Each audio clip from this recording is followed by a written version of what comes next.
Really excited to have this chat with Yuri. I reviewed some video and I gotta apologize for the audio. I had a bit of a tech fail right before the call. I had to go with a different pair of headphones. And yeah, I just want to say my mic let me down. I'm going to figure some stuff out. I won't let it happen again. Thankfully, it's the lovely dulcet tones of Yuri Lowenthal that we all showed up for. So I just want to say again a very special thank you to Yuri. Hey everybody, it's Michael Adamthwaite. Welcome to another special episode of the Blue Curtain Show. Today we have our very first interview with an amazing voice actor. You know him, I know him, we all love him. That's right, it's Yuri Lowenthal. He's going to be joining us today on the Blue Curtain Show. I got lots of questions for Yuri. There's going to be some stories, a little bit of behind the scenes info. Really excited to have this chat with Yuri. I've been dying for like weeks to have this chat. So really excited to bring you this video. Stay tuned for more.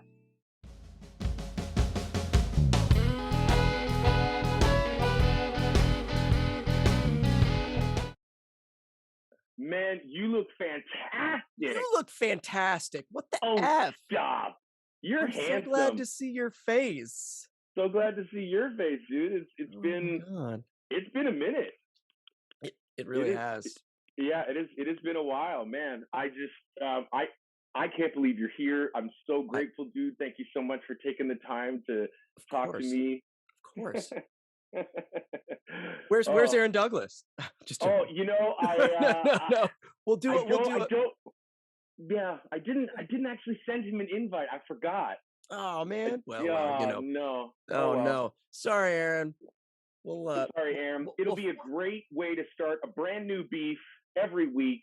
exactly. It'll be it'll be fun. Exactly. Dude. We should do this first anyway. We should Yeah, get we this should. out We and- should we yeah. should have this first and flush it all out. Of course, I'm Right. still very much figuring out this YouTube life. You are a veteran, so I'm thank really you. not. I'm really not. I'm really not. Oh man, everybody, we have Yuri Lowenthal here for the Blue Curtain Show. I'm Michael Adamthwaite. So excited for today. I've been waiting for this conversation ever since we started talking about it.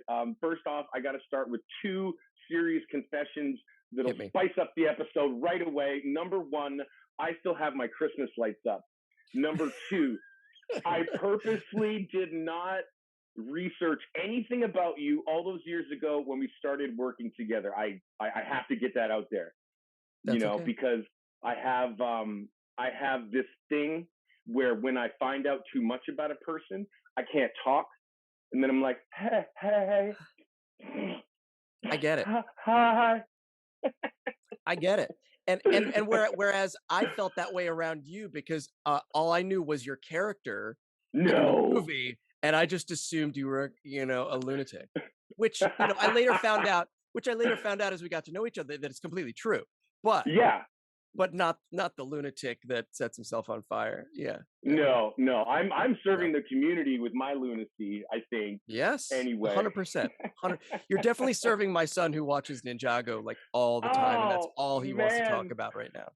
Say hi to little Yeah. Jinx. Yeah, I Little will. Jinx, my American nephew. That's right. Yeah, you guys have been really, really busy. Tell me about just the last couple of years, what it's been like for you. Everybody wants to know. Mhm. It's a new world, right? It really is. It's not a world that I particularly enjoy, but it is one that we all have to live in. Yeah. I will say I am very grateful that we get to do a job that we can do remotely. And that our Yeah. industry, and that you do a lot more on camera stuff than I do, and I've seen you pop up all over the place for the last 2 years. I mean, our industry has been able to make it work, which is great. And that I can record in that booth back there. And Yeah. I've been able to record throughout the pandemic. I can't oversell what a lifesaver that has been. No, it's 100%. huge. And I think to myself, there's so many times when we have to, be at work and on, and we're actors, and people have this expectation. And I mean, I feel like people need just this gentle reminder once in a while that we're just as human, just as normal as you are. My job might be, interesting to some or Mhm. difficult to others or unfathomable Mhm. to, even, other groups of people, but I'm still a person. I still got to go through all the 24/7 stuff, raising Yeah. a family. I Our mean, yeah, arguably our job is humanity. Is like accelerated humanity. Like I don't know right. exactly. I've never thought about it that way before, but yeah. Yeah, it really is. I think it's a testament to just who you are as a person, and to Tara, and the two of you together. It's just been, I think, from the outside looking in, Mhm. such a wonderful thing to watch, man. So I just Well, want to thank you, congratulate but you on building. thank you. Thank you. But Yeah, but you but you're right. We do have those things. When you have a public persona like we do, um, and the job that we do, people tend to think that everything is easy. Oh, nice mug. I've got one of those too.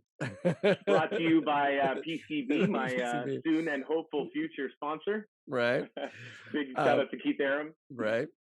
But yeah, we deal with all the same stuff, and just because we have this public persona and we get to do this cool job, does not mean that our lives suck a lot of the time, and that it's hard. We're not dealing with the same issues and problems that everybody goes through. Yeah, So yeah. yeah, yeah, Do it you have doesn't a doesn't put problem us with too outside. many?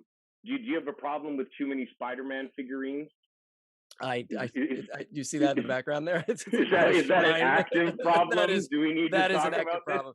I will say that I probably spend too much money on those. Well, you know But I was a what? I collector. I was a collector even before I got into this business, see, and and now that's like I the feel, thing. yeah, Yeah, just be genuine and be honest, because mhm, you shouldn't change just because you get, what is that's it, true. 785 credits thereabouts. Did you Is know you're up to 785? is that possible? I don't think that that's possible. I don't know. I I wonder. I'm like, I think a few of those might have been just plants. Just prop. people just. Well, I will say that the thing about the IMDb that is crazy that not everybody probably knows is that, yeah, it is the industry standard for like anybody in our industry. If they want to hire us, they Yeah. would go to the IMDb to Yep. see what we've done. And yet, literally anyone can post anything on the IMDb. So, and this routinely happens. Like if a fan Yeah. wanted me to be in a thing, they would post that I'm in that thing, even if I was never Mm. in that thing. And it's So not even something that you it's can like argue or dispel, because then you're the bad guy. right. Yeah. And yeah, Why wouldn't you arguing, do that show? trust me. I've argued on Wikipedia. I've given up on that. And I've tried to fight with the IMDb about things that are wrong on my thing. And that's I a did the whole, like, I don't same. have the time. I don't have the time. I did the same. I emailed them. I'm like, listen, guys, you got a credit from 1989 on here from me. I was Yeah. 8. Yeah. Right. I'm pretty sure I didn't do that. do that thing that you said that I did. Yeah. Yeah. I No, I know, know. right? Which is funny. And I mean, misrepresentation is also something that happens to us. I don't know how many times I have got a message from a fan saying that I was harassing them for like Apple cards or like phone cards or things, because someone posted a thing and they pretended it was me. And there's all these impersonators now coming out. There's social media profiles for everybody, and you Yeah. just don't know who's who. And then I had one auto generated by TikTok. I was like, what is going on with all these like It's profiles and nuts. passwords? It It's drives nuts. me nuts, because I, guys, everybody, Yuri and I used to grow up in a time where when the lights went out, you came home. that's right. That's You right. There you was, you didn't get a text message from your mom. You just mhm, went home. that's right. Times And you times went are home and changing. your parents were still at work and you had a key and you opened up the house yourself and You threw went food in in the and oven. That was right, it. exactly. Yeah, Hmm. no, it's weird. Like when I first started doing TikTok, which I've arguably been very bad at, I No, somebody already no. had yes, somebody already You had have a my massive following, I man. I Snaps could and claps. but I don't do it. Like I'm terrible at it. I did a bunch of stuff like right at the beginning, and then I had a lot of problems with TikTok and their their customer service, and I haven't been motivated to Yeah. create more stuff because they haven't solved any of the problems that I've had. But Yeah. that's another issue. If anybody TikTok is watching, I will. I've been saving up all this content that I want to put out there, but I just cannot bring myself Yeah. to do it until that stuff is sorted out. Anyway, And it's so funny. They yeah, tell you that if you're linked through your Twitter, that you'll get verified because you're verified on Twitter. And yeah, I'm like, I'm verified on Twitter, mostly not because I didn't necessarily the want case. people impersonating me. And then there's like two things you gotta apply for. I'm like, Yeah. Yeah, and then you blue don't check you don't know mark. where to get the forms to send in the forms. Yeah, No. I couldn't And of course, when I started on TikTok, I couldn't get my own name because somebody already had taken it and was somebody starting an already had account it. that looked like Yeah. me. Yeah. Yeah, which is hilarious. And for those of you out there who might be watching this video and think, wow, that's really petty, Yeah. I just want you to know this is our measure as artists to Mhm. keep you safe from, nefarious persons. I don't care about a blue check mark. They tell me I should care because then that means that it's Sure. original content, it's me, you can trust it, all that other stuff. So we are just discussing the industry standard and how it should maybe change just a little Mhm. bit. But A little bit. A little bit. first question: yes or no? Are cartoons ruining kids? Yes, but in the best possible Oh, way. No. that's like No, not what I expected. no, That's no, perfect. no. You I go, lay and it that's down. why that's exactly why I said that. It was just to get you riled up. No, I absolutely I would argue that they're doing the opposite of ruining kids because I've watched a lot more cartoons recently because I have a 5-year-old now. And Yeah. I've used him as an excuse to watch more cartoons. Like I needed that. But Nobody needs an excuse nobody to sit needs that. down and enjoy the backyardigans. Right. Man, Right, it's so exactly. musically. It's chef's So kiss. Yeah. so good. I mean, there's shows. I mean, there are shows from the past that I'm catching up on, like old stuff like Samurai Jack and Gargoyles, and like all these shows that I sort of tangentially, sort of watched a little bit and then never got back to. And I'm like, these shows were ahead of their time. And then the shows Yeah. we've got today, like Steven Universe and The Owl House and Oh, Gravity yes. Falls, I mean, are so good Have you seen? and like good for Have you kids. seen Like, Hilda? You and seen Hilda? Hilda did not.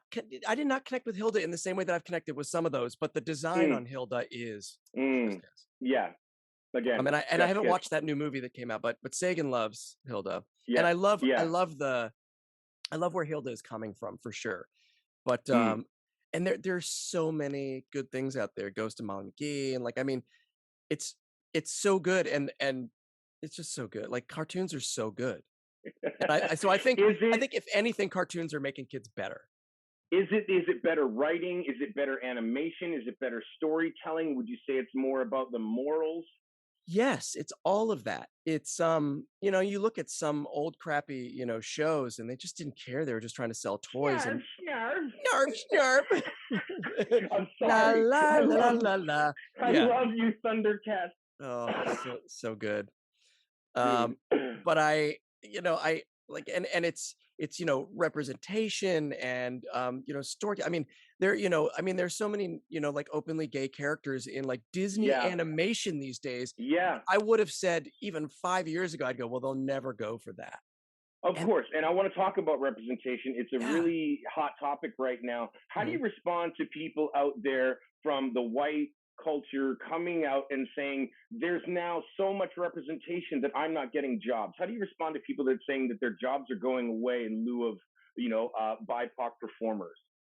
Um, I would politely tell them to shut up, and it's easy for me to right. Yeah, I mean, um, I easy might have for, to for edit me to that say out. because I That's a right. lewd gesture. Oh, right. Yes, yes, yes. No lewd gestures on Michael's show. Mm-hmm, Um, mm-hmm. but I mean, things. There are always trends, and there are always things swing one way or another. And this is a trend that has been a long time needed and a long time coming, and Absolutely. hopefully will have very lasting effects.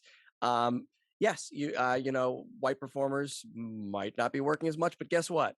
You're still working more than you know. Yeah, Uh, BIPOC and LGBTQ before absolutely. the trans before, like you're still working more than them, and Yeah, you should shut up. Um, yeah. yeah, Thank you. and I which applaud you. There's yeah, well, so thank much you. applause raining right now. Yuri. Yeah, and it's tough because I do hear that as a complaint a lot. Mm. But actors always complain; they'll always find something to complain about. Yeah. There's and then of course it raises the question, especially in our field of voice acting here in this little tranche of you know of the acting profession. Um, if voice acting doesn't matter what you look like, Mm. why can't a white guy play a Japanese guy Mm. anymore the way we used to? And I say that because Yeah. I used to play Japanese guys on a I am fairly I am regular I am basis. I'm just as guilty as that. I think several Yeah, times in the studio I've been, I mean, frankly, blindsided is the word when they say, "Oh, hey, great. Can you also go down to this incidental line 87, check it out?" The animation pops up and you yeah, immediately think to yourself, "Why am I at the mic for this character?" I mean, right. And it's visually, and in those situations, you've been in, I've been in. It's hard to suddenly just disrupt the whole flow and yeah. go, and say no. I mean, that's Mhm. obviously the courageous, thing to do and say I'm not I've comfortable. And had to turn I've gotten down I've had better. to I've turn gotten down better at that. auditions.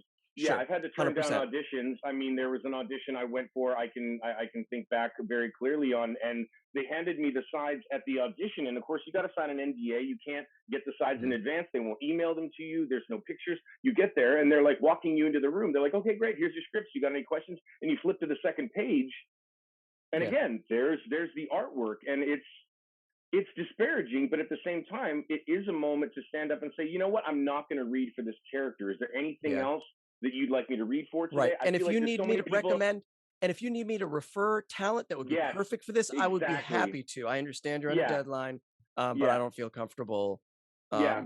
In the reading for min that, and in that moment, I could think of easily 12, sure.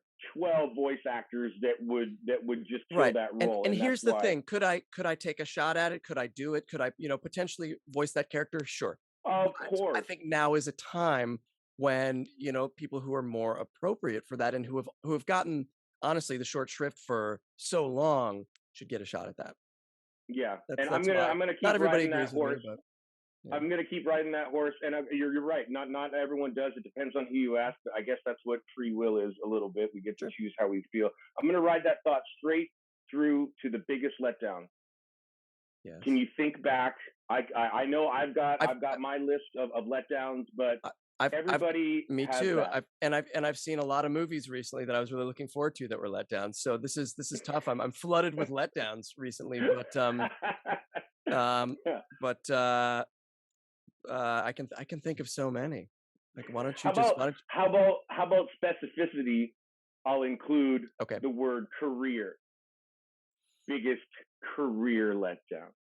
Oh man, career letdown. Um, I would say among the top would be that I've gotten to a place in animation and video games where I feel like I've really I've seen some success and I've succeeded in that, Hmm. and that does not translate immediately over to on camera work, which it's the Mm, same skill set.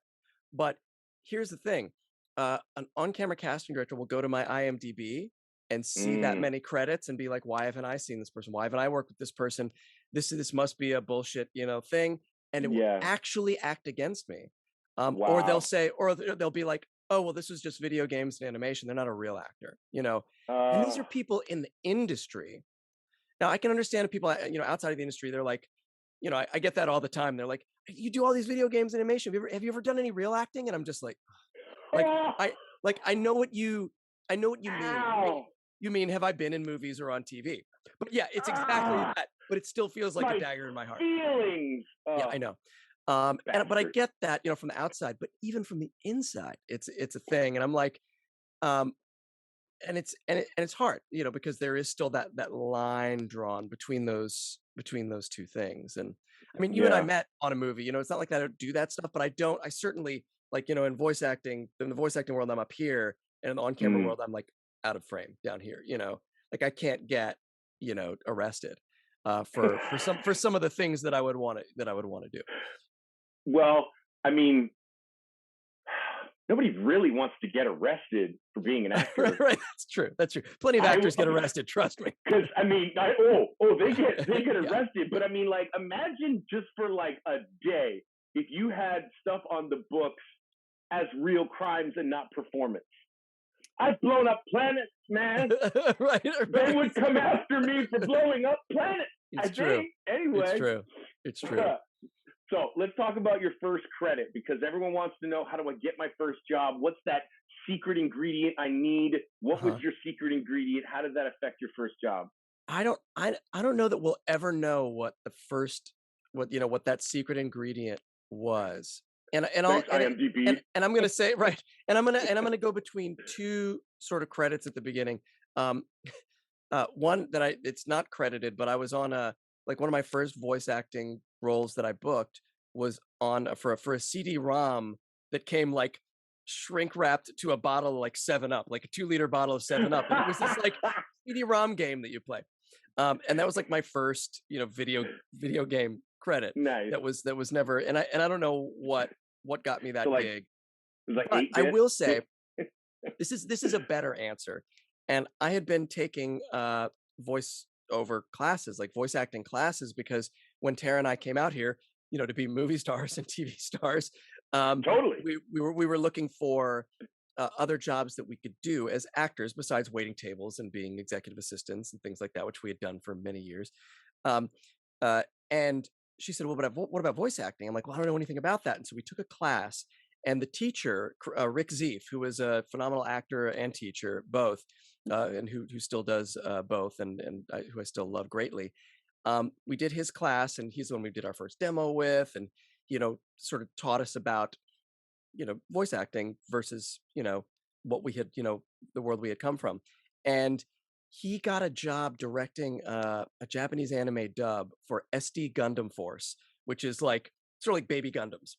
And I love it. but great, but great show. And so he started auditioning his students because I think it's okay for me to tell this story, this detail at this point. He got the job, like many of us do, by them going, "Have you done this before?" And you're like, "Oh yeah, I've done a bunch of these." And then of course you go Tons. home and you're like, "Wait a minute, how do I like? I don't know what I'm doing." Like, so you What try to have figure I it out. done? What have I done? So he had never directed a dub before, but but he got the job, and he started auditioning his students, and I ended up booking a role on this show. And while I don't think, I mean, you don't need to speak Japanese to do English dubs of Japanese stuff because that's not a skill you need.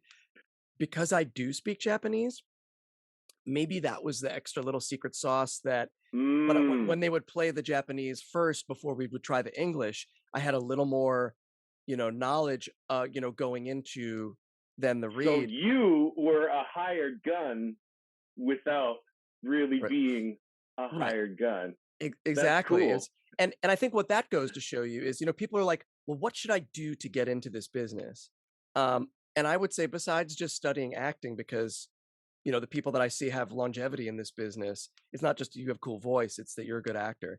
But I would say just live a life, man. Live an interesting life and do stuff because you never Yeah. know what experience will give you just that little secret sauce for a specific job, or just even in the room, like it could be down to, three people, and then all of a sudden you notice that a guy's got a t-shirt from like Botswana, and you're like, "I've been to Botswana." And they're like, "Way." And you get the job just because, all things being equal, and then you were like, "Oh, but that guy, we share that experience." Like, live an interesting life. It informs your acting and your, Yeah. all of that, and just makes you an interesting person. So Yeah. don't just do acting classes. Hmm. I mean, travel and, do, explore your hobbies and get out in the world. And I think Yeah. interesting people become interesting actors. I don't know. I don't know what I'm Absolutely. talking No, about. I love the idea of life class. Yeah.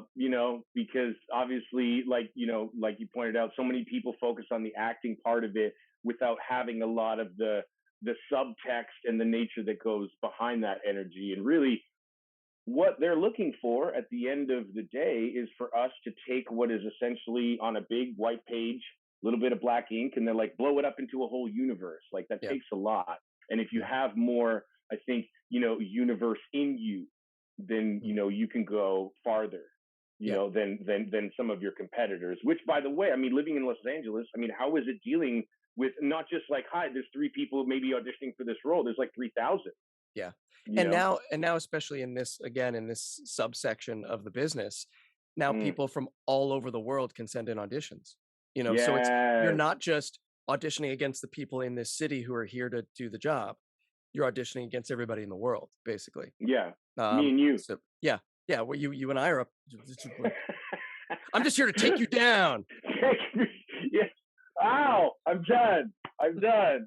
I am down No. and out. Um, It is a yeah. pretty full transformation though from the way it was to the way it is now. And of course, no, nobody. I mean, nobody in this body is fighting change. I'm not fighting change. It is what it Right. is. Yeah, Right? nobody who's Other great. people. Right.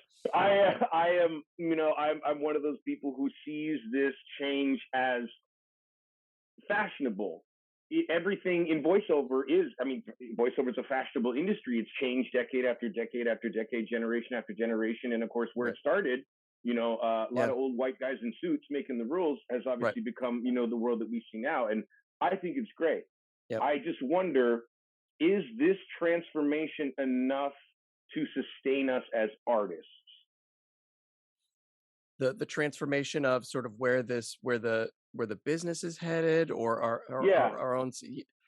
I mean, Yeah, because I think about union representation. Now, right, if you're like we were just talking about, we're now international competitors. right, right. How does that world stage and that transformation these times? How do you think it's going to affect all of us long term? I don't know yet. I would That's like to okay. believe. I would like to, again, actors have always complained about something. And I am, and yet there's still a lot of actors working today, and arguably more actors working than used to work. With the more people you need in video games, and the more types of jobs in animation and VR, and like all sorts of stuff. It it is getting difficult in some way. I mean, during the pandemic, I mean, I haven't done a play in a long time anyway because I have a 5-year-old. But Yeah. but you couldn't get people in theaters, so that's taken a hit. But people have tried to do it virtually, but it's a different experience. Yeah. Um, we're all exploring new avenues, like when we did Orbital Redux, which is the live sci-fi Mm, show that I yeah. did, which I encourage people to go watch on Dust. It was live when we first did it, but we cut together and remastered, sort of all the episodes, which still, as you watch, you have to, it was done in one take, but we tightened things up and everything. But you can watch it on Dust. If you go, Nice. Dust is a sci-fi aggregator. You can go to Nice. I'll make sure to watchdust.tv. get all the links Yeah, in the description for this video so you guys can follow along and check out yeah. everything Yuri's dropping for us. Thank you. But it was super cool. I mean, we were performing, live streaming, and the people watching could literally affect the show. And it was this super exciting thing that we wouldn't have been able to do, Right. 5 years ago, 10 years ago. Mm, mm. So more opportunities are being created, while other opportunities are, either becoming more difficult to, you've got either more competition, global competition, or um, are going, are becoming automated, or whatever, like, Yeah. Oh man, AI. I so know, much there's, automation. yeah. So I would like to believe that we will all still have opportunities, and to work and to do this stuff and new and exciting things. But yeah, it always seems like it's a brave new world when it comes to the stuff changing in our industry. Absolutely. And you're right, yeah, Absolutely. with Would you say? streaming, I mean, the streaming services, on one hand, sometimes we got paid much less earlier on, especially, um, but there were more opportunities all of a sudden, because now everybody wants their own this and their that, and they want these shows and those shows, and it seems like more stuff is being created, but we just have to fight for the money harder, which sucks. Yeah. Yeah. How does that affect the work? Is the work, do you find, getting harder, or is it becoming more heartfelt? Like, do you really still go to that job every day with that love and that passion, or do you feel like do you feel as exhausted as maybe the rest of us do? You know, I mean, I mean, hard. Yeah, I'm definitely exhausted, and a lot of that exhaustion comes from the hard part of acting. I mean, I mean, you love acting so much, Mike. yeah, I do. That that the hard part is having to audition and having to constantly do all that stuff and get your name out there. Yeah, Make shows like this so that you're constantly creating and keeping your heart full. yeah. That's the hard part. That's the exhausting part. And when we're on set, or when we're in the booth, like that's the fun part. Like, and then people Oh see that yeah, and they're like, oh, that's not really a job. But because they don't see all the other stuff. But yeah, yeah. I it's also, exhausting. It is. yeah, But I I still feel very grateful, and I do love it so much. yeah. We just have to make sure not to, come home and tell people what we had for lunch from catering. Right. Um, Danica always asks, she's like, "What'd you have for lunch?" And I'm like, "Don't tell her." Don't. I was like, "Dry fish and some overcooked rice." Yeah. It was I like know. I know. steak and prawns and all kinds of maddening stuff. I mean, Yeah. catering is just, yeah. I think sadly, as much as I miss, catering, haha, I Yeah. actually miss being in a lunch tent with people more. Yeah. Yeah. Like that community, Now we all get our little boxes and we're sent off to our own separate yeah, tables, and that collective little I break. miss I that. think, yeah, I miss that too. I do. Yeah, Moment of I silence. miss moment of silence for the Let- camaraderie that the pandemic has stolen from us. And that, yeah, yeah, I miss that too. yeah. Yeah. Pour one out a little bit. Hmm. I want to talk about your book because you wrote a really successful book with your partner, Hmm. Tara. I can't wait. I hope she's willing. I would love to have Tara on the show I'm sure as she'd love to come well. on. Yeah. Oh, yay. Yay, that makes me happy. Spoilers. Yay. I hope it's okay. We Um, might have the same background. you know what? That's okay. I might go and get a different curtain. I don't know how these things happen. Maybe this is not the blue for next week. Maybe I not. don't know. Maybe not. I don't know. Maybe Well, fans of your show, should start sending in blue backgrounds that they want you to feature. I would get in trouble. Probably. If, Where would you okay, store all that? actually, Where I would you would store all I those? would be in a lot more trouble if all of your followers sent me blue curtains, because then I'd be Fair able enough. to cover my whole house. You Right. have so many followers, mostly due to your hard work. Like I said, let's talk about the book. How did the book come to be? You guys started as voiceover hopefuls, and then Mhm. you became voiceover gurus. There's a huge story there. I know it. Well, I mean, I would stray away from the term, or point away from the term guru, just because I was like, I hate those people.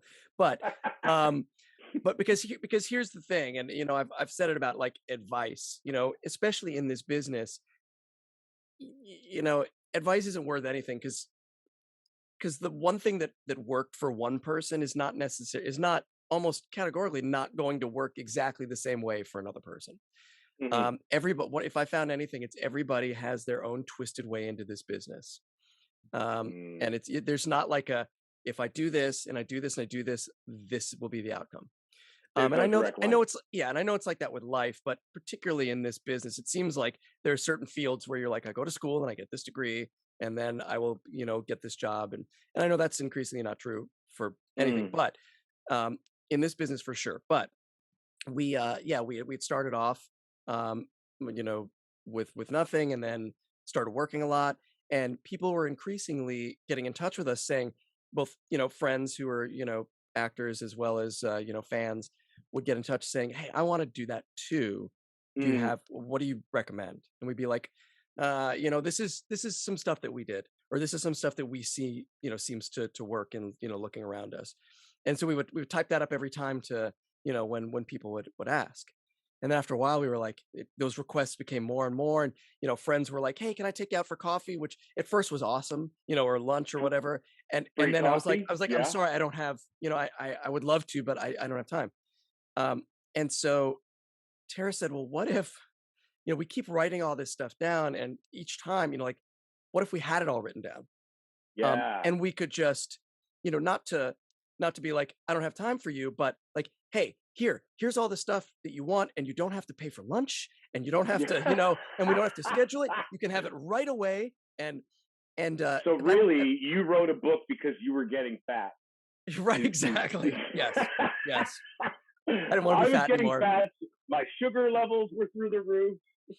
Yeah, in a way, we wrote the book because we were sort of lazy. We didn't want to do that for every person, which is But weird. isn't laziness the most brilliant approach? Because if you find yourself investing all that time, I mean, I Yeah. do the same. I love my community. My idea of legacy includes leaving behind Hmm. hundreds, if not thousands, of voiceover students who, came up and whether they, accomplished their goals or not, they came up, and I Hmm. was, I was there. Like, that's my legacy. I don't think about money. I think about how many people can I impact. And if Yeah. this becomes the laziest way to do it, Is to how is write a that book. not Yeah. genius? Right. How is that Exactly. not genius? Exactly. Right? It I it mean, you ended up don't working always out. get, Okay. yeah, you don't always get the invitation to TED Talk, Right. right? Right. Or the Blue Curtain show. Write a book. Exactly. So much Exactly. better.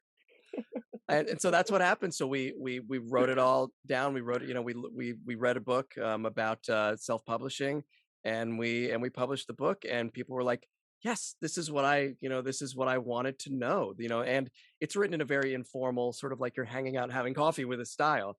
Right. So people have responded really well to the book. It's called Voiceover, Voice Actor. The first one was called Get the book. What It's Like Behind the Mic, and now it's the extended edition because after almost 10 years, things had changed. So Yeah. we wrote a new version that added a lot of stuff that we had seen and learned, and it's changed since we first wrote the book. So you Did can you get it on consider Amazon. writing? Did you consider writing a book on how to write and publish your own books? We have not done that yet, but I can That could recommend the be. one that we did read to publish our own book. Dan Pointer. Great. Yeah. That's great. Talk to me about Tara. How did you guys meet? How did you guys decide to come to Los Angeles together? I mean, starting a family that like that's a huge adventure, and you've been on this roller coaster together for such a long For time. How did you guys? we just celebrated our 20th wedding anniversary No way! on Huge New Year's Eve. Yeah. Thank congratulations, you. man! Yeah, New Thank you. Year's. Yeah. Way. It's nice having your anniversary on New Year's Eve because you tend to not forget the date. Yeah, Like I can't yeah. imagine people are like, July You cheated. 15th. You're like, oh You yeah, how am you I gonna remember absolutely that? Yeah. actually that's my wedding anniversary, so I remember it because it's July my 15th? yeah, July 15th. So that's You're my kidding. I just picked that number out of the air. randomly, and that's my wedding anniversary. That was not rehearsed in any way, shape, or form. Wow. Yeah. No, That's that's my father-in-law's birthday. So we got married on his birthday, and he turned 50. So that was kind of fun. Makes it memorable. But yeah. So love you it. guys, So it was same we town. no, we were I just I mean that's a great okay, there you I go. I think I Y- clicked out for a second. yeah, no, it's okay. I like that picture. Um I we were both in New York acting. She had just graduated from Rutgers, and I was there. I'd come back from Japan, and we were both acting in New York, and we both ended up in a NYU grad film, and where we played romantic interests. Nice. And it just it clicked. It didn't We didn't immediately start dating because A, that's not professional, and while you're working together, and B, we were she was seeing somebody at the time, and so after the movie was over, after we finished working on the movie, I asked her out. She's like, I'm living with somebody, and but I could tell that that there was still something there. We tried to be Yeah. friends. We tried to be friends for a little while, and that didn't work because when you want No. to date somebody, you want Oh to be their yeah. friend. No, it's torture Um, to be but friends with somebody you yeah, want to date. but we finally worked it out. We at some point we were both dating people, and so we could kind of hang out again because we were both dating, we were both seeing people, and then Oh yeah. and then No, we it's weren't safe dating that those way. people, and we started dating, and then we'd been dating about 6 months when her agent said, "Hey, it's time for you to go out to Los Angeles for pilot season." And she's like, "Okay," and I was like, I'll go with you. I'll do the road trip out there because she was going to take her. She was going to go and get her car from home in Michigan and drive out. And I'm like, road trip. This is great. We're still in the honeymoon phase. This is dating for 6 months. I'll do that with you. And literally on the first night of the road trip, there was a blizzard, and we had to stop at this. We would just stop at this a Chi-Chi's like Mexican restaurant in Bowling Green, Ohio, and I just proposed to her in the parking lot. Like we were scraping ice off the windshield, and I just proposed but I don't even remember like thinking, "Hey, you're gonna propose?" Like it just came out of my mouth. Yeah. And Yeah. so it was a surprise for both of us, and we spent basically the rest of the road trip not talking about it. Like, she said yes, but then, like, Yeah. I don't think either of us was expecting, and we did like, What do we do? I didn't have a plan, she didn't have a plan, Yeah. and but then when we hit Vegas, we just got married. Yes. And then, I That's dropped her off in awesome. Los Angeles, I went back to New York since I hadn't planned on, moving just yet, and Yeah. I was back in New York for about a month before I was like or a few, weeks before I was like, "What am I doing?" What am I I just doing? got married and I left my wife out in Los Angeles, and Get out. so I just picked up and moved out there, and that was the beginning.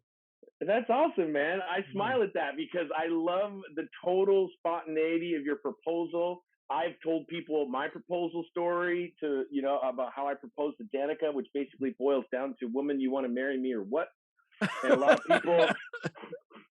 of people took offense to that. I'm like, you don't know the whole story. I've known her since I was like 12 years old, right? And we were Wow. having this really funny back and forth about like, what are we doing? What are we doing? And I was like, it just came out Yep. of my mouth.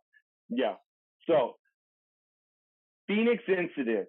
We've talked about it a couple times. Mhm. That movie hugely transformative for me. I had probably it's still one of my favorite filmmaking experiences, Awesome. but you guys had like 2.5 years of work leading up to that. So you have such a larger, grander scope of the whole film. Mhm. And I just want to talk about how did Keith Aram approach you?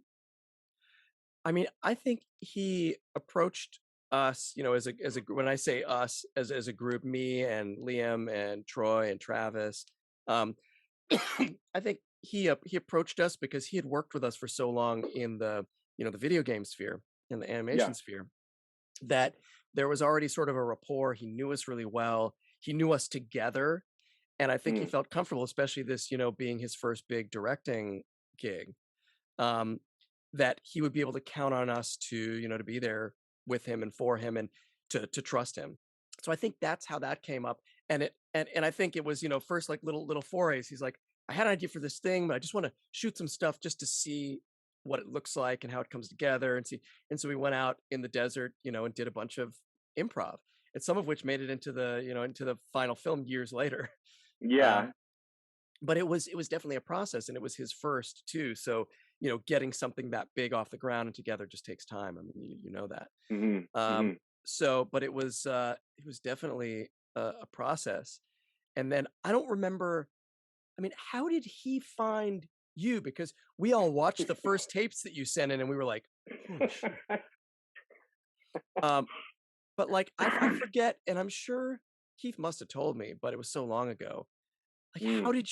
how did you become connected with the project and with him?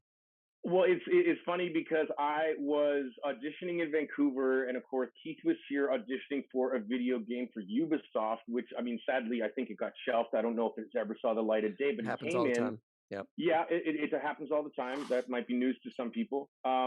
But he came into the audition room, and he told me this, later, much later, and he told them to hit the record button before people entered.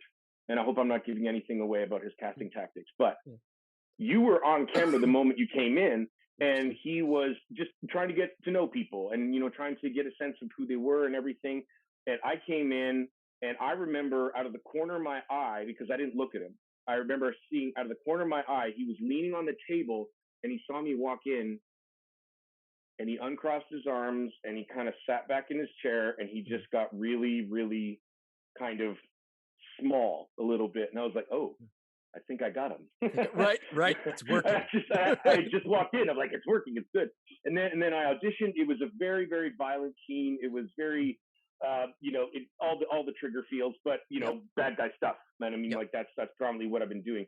So he cast me in the video game, which was great. And I came out. I was in Montreal for a number of weeks, and there was other stars, working. Roger Cross was there. I think Uh, Ty Olson was working at the same uh, time on the same project. So we were all together, and we're doing this thing.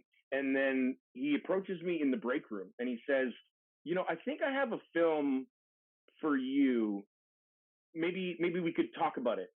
Just put that bug in your ear. And I was like, okay, no big deal.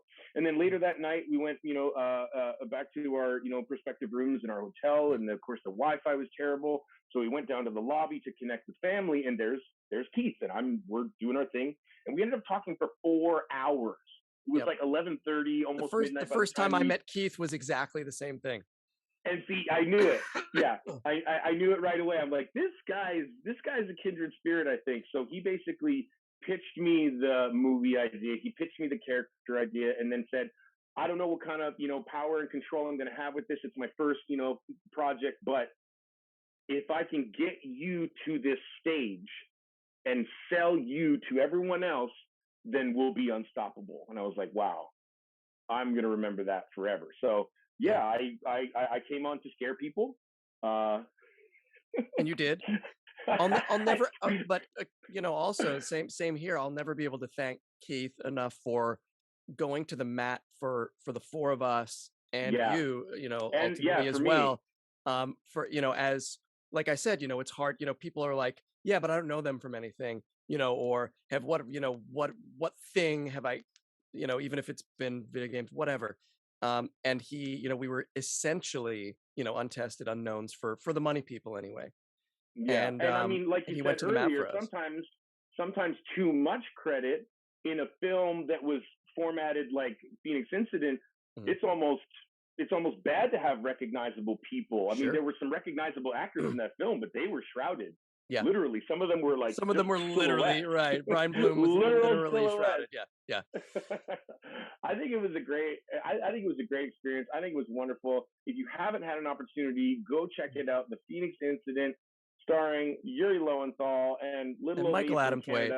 Little old me from Canada. Working in the desert. Yeah, that was a big deal. That was a lot of fun. I had a lot of fun. I had a lot of really good time.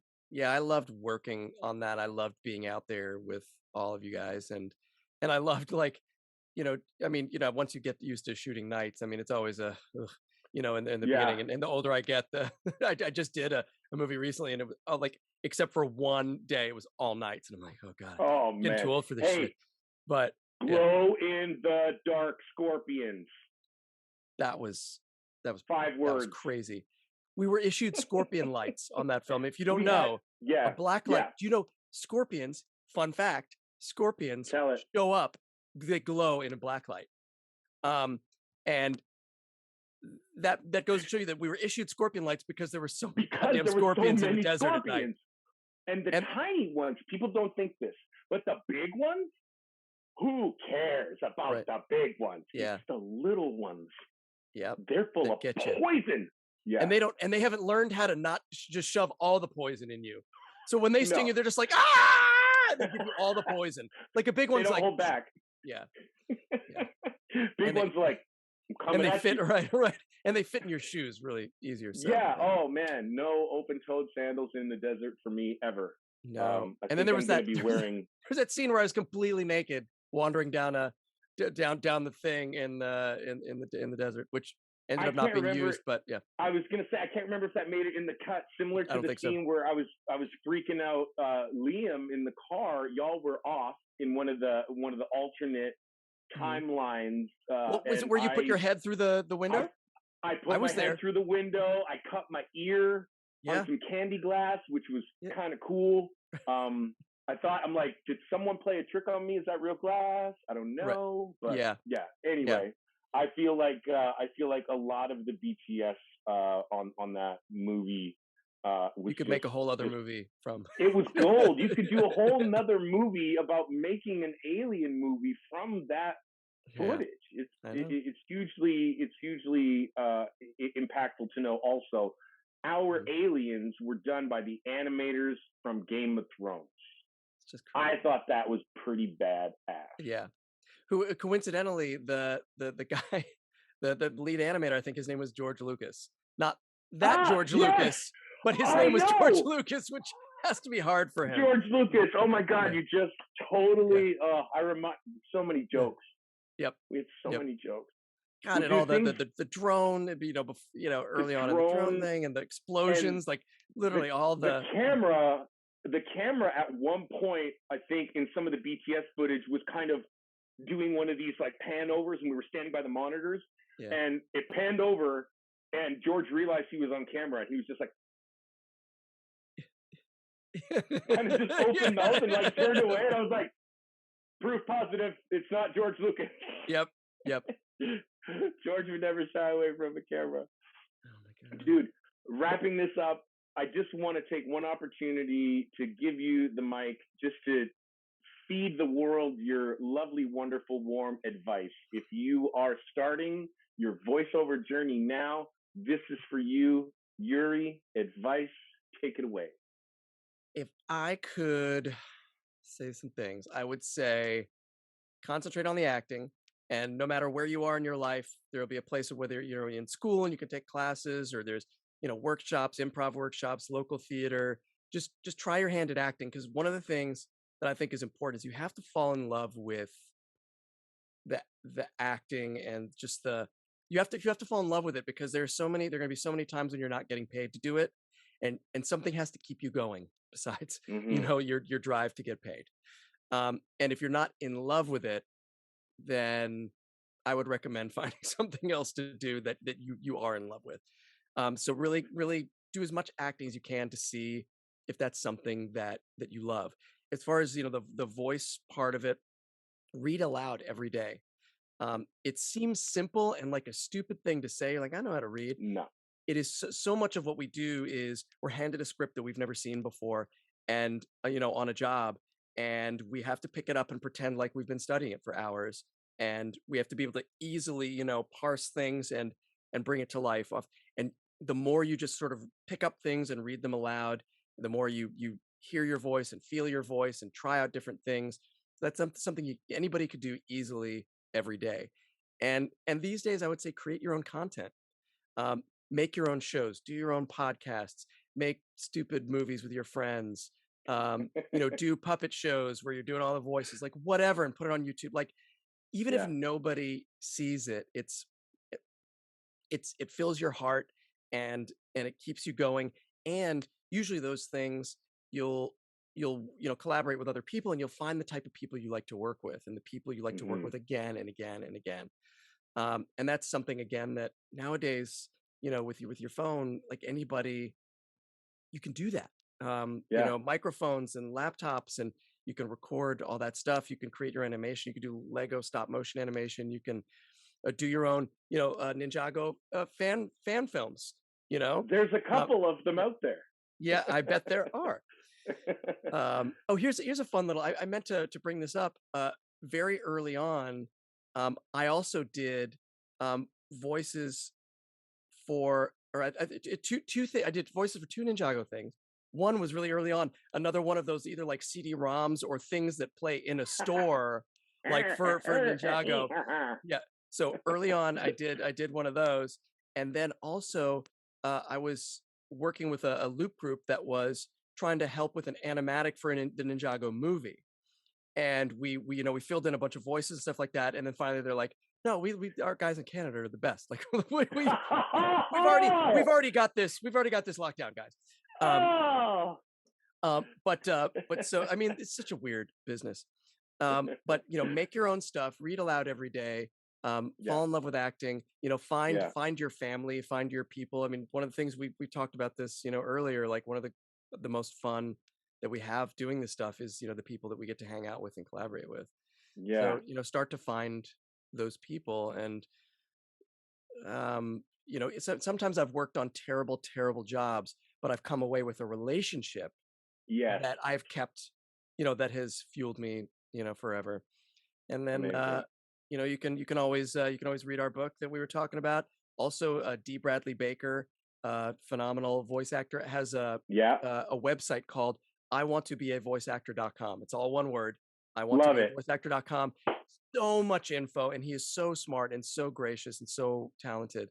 And go there and just start pouring through all that stuff. It's a lot of really useful information. Nice. Yeah, there's so many things you do, and watch Orbital Redux on Dust. Yeah, absolutely. Watch Orbital Redux. All right, last question with Yuri Lowenthal, our first incredibly amazing voice actor guest. Last question, Yuri. In 1,000 years, keeping in mind that technology persists and people of then don't can destroy look each back, other. Okay, yes. Yes, they can look back on television and video games right now, talking to people 1,000 years in the future. What would you recommend they watch? Or what game would they play that is a Yuri Lowenthal piece? Marvel's Spider-Man. Yes. Play Marvel's Spider-Man. Play Marvel Spider-Man. The people story, of the future. even if technology has gotten to a place where you can literally be Spider-Man inside, Spider-Man world, the storytelling, I'll tell you right now, the storytelling in that game will hold up. Oh yeah, absolutely. I absolutely love that. Thank you so much. Claps and snaps to you, my friend. Thank you so much for joining us, everybody. I just love that we got to hang out. Yeah, dude, we got to hang out. We should just do this just like for fun and just like hang out more. We will. One of these. We'll get Aaron Douglas on, and we'll all just drink. Yeah, we will just sit there and let him go through his Aaron Douglas repertoire. It'll be great. Yeah, it'll be wonderful, dude.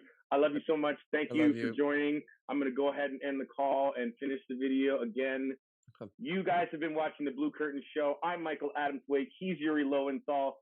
This is my very, very heartfelt wish that you all enjoy this video.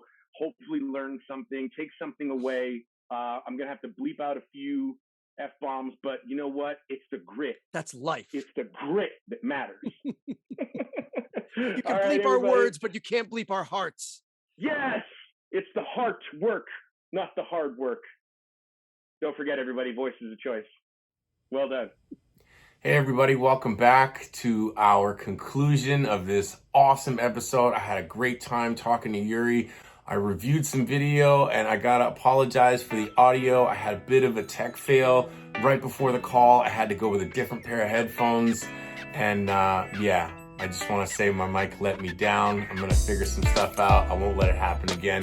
And I look forward to bringing you guys another super amazing interview with your favorite voice actors on the Blue Curtain Show.